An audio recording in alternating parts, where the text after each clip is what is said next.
এই ওয়ার্ল্ডে আমার সবচেয়ে ফেভারিট খাবার হচ্ছে গরম গরম ভাত আর তার সাথে ঝাল ঝাল মুরগির ভুনা।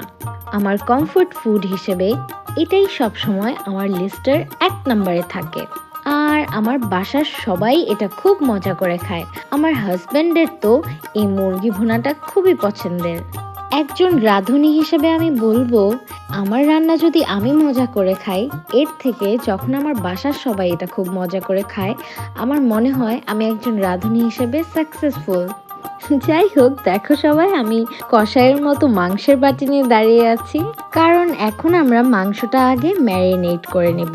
আমরা বাসায় মুরগি ভুনা করলে যেমন ছোট ছোট পিস করে নিই, আমি আমার চিকেনটা ওভাবেই পিস করে নিয়েছি।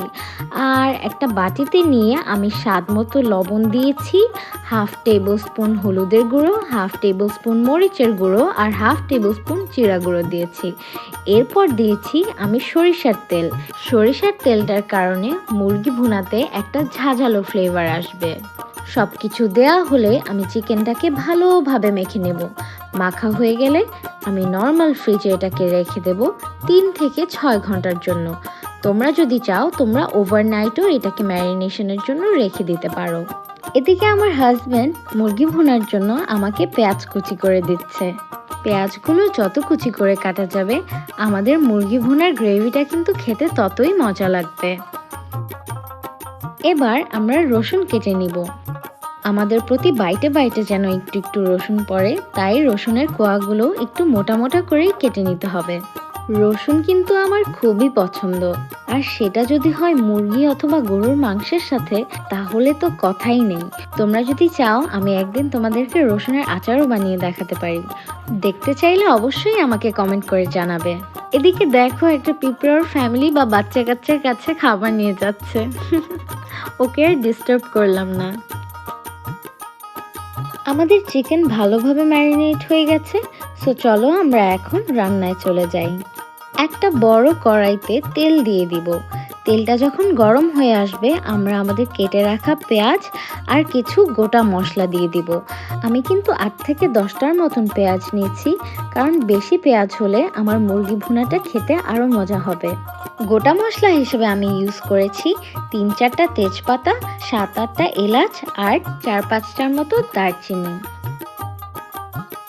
পেঁয়াজটা কিছুক্ষণ ভালোভাবে নেড়েচেড়ে ভেজে নিব। এরপর একটু ভাজা ভাজা হয়ে গেলে দিয়ে দিব আমাদের রসুন কুচি। রসুন কুচিটা দিয়ে আবারও আমাদের ভালোভাবে ভেজে নিতে হবে, একটু গোল্ডেন ব্রাউন হওয়া পর্যন্ত। এরপরে আমরা দিয়ে দিব রসুন বাটা 1 টেবিল স্পুন আর আদা বাটা 1 টেবিল স্পুন। আদা রসুন বাটা দিয়ে একটুখানি ভেজে আমরা দিয়ে দিব আমাদের গুঁড়ো মশলা। আমি দিয়েছি 1 টেবিল স্পুন মরিচের গুঁড়ো, 1 টেবিল স্পুন ধনে গুঁড়ো আর 1.5 টেবিল স্পুন জিরা গুঁড়ো। গুঁড়ো মশলাগুলো একটুখানি ভেজে আমরা 1.5 কাপ পানি অ্যাড করে দিব আর দিয়ে দিব স্বাদ মতো লবণ।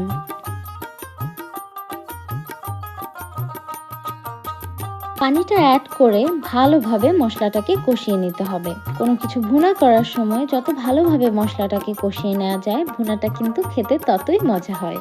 যখন আমরা দেখব মশলাটা মাখা মাখা হয়ে গেছে আর উপরে তেল ভেসে উঠেছে, তখন আমরা বুঝবো যে আমাদের কষানো হয়ে গিয়েছে। এবার আমাদের ম্যারিনেট করে রাখা মুরগির মাংস দিয়ে দিব আর মাংসটাকে ভালোভাবে সময় নিয়ে কষিয়ে নিব। আমি অলমোস্ট 15 থেকে 20 মিনিট ধরে মাংসটা কষিয়েছি।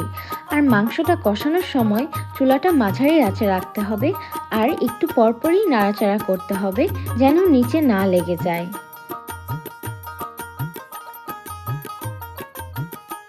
ভালোভাবে কষিয়ে নেওয়ার পর মাংসটা সিদ্ধ হওয়ার জন্য আমি 1 কাপ পানি দিয়ে দিব। মাংসটা সিদ্ধ হতে হতে আরেকটা চুলায় আমার হাজব্যান্ড মশলাটি বসিয়েছে। আমার একটু ঠান্ডা লেগেছিল তাই। দেখো তোমরা, মশলাটির কালারটা কি সুন্দর এসেছে। আর এই যে আমি ঢং করে করে মশলাটি খাচ্ছি।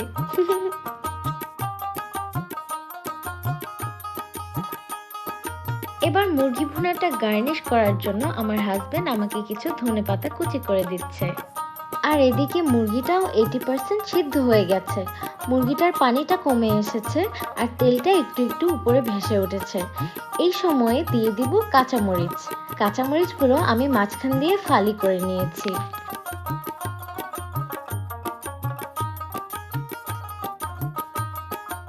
এবার আমি হাফ টেবিল স্পুন জিরা গুঁড়া আর হাফ টেবিল স্পুন গরম মশলা দিয়ে আরও 5 মিনিটের মতো এটাকে চুলায় রাখবো। 5 মিনিট পর দেখব আমাদের গ্রেভিটা একদম মাখা মাখা হয়ে গেছে আর তেলগুলো একদম উপরে ভেসে উঠেছে। কালারটা দেখো কি সুন্দর লাগছে, just looking like a wow. গার্নিশের জন্য কুচি করা ধনেপাতাগুলো দিয়ে দিলেই আমাদের রান্না ডান। হয়ে গেল আমাদের ঝাল ঝাল মুরগি ভুনা।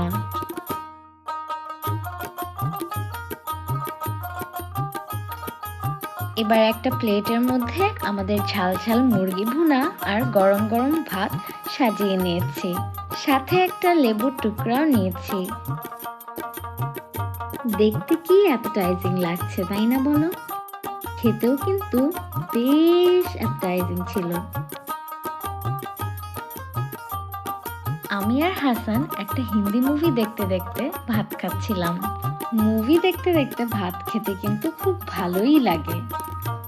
আমি যদিও ভাত খাওয়ার সময় তেমন একটা মুভি সিরিজ দেখি না, যদি দেখার হয় মোস্ট অফ দ্য টাইম আমি ডোরেমনই দেখি। দিন দিন বুড়ো হয়ে যাচ্ছে, এরপরেও ভাত খাওয়ার সময় ডোরেমন, শিনচ্যান, ঠাকুমার ঝুলি এগুলো দেখতে খুব মজা লাগে। যাই হোক, তোমরা যারা আমার মতন মুরগি ভুনা পছন্দ করো তোমরা কিন্তু আমার রেসিপি অবশ্যই ট্রাই করবে। আজকের ভিডিওতে এ পর্যন্তই। সবাই ভালো থেকো, বাই বাই।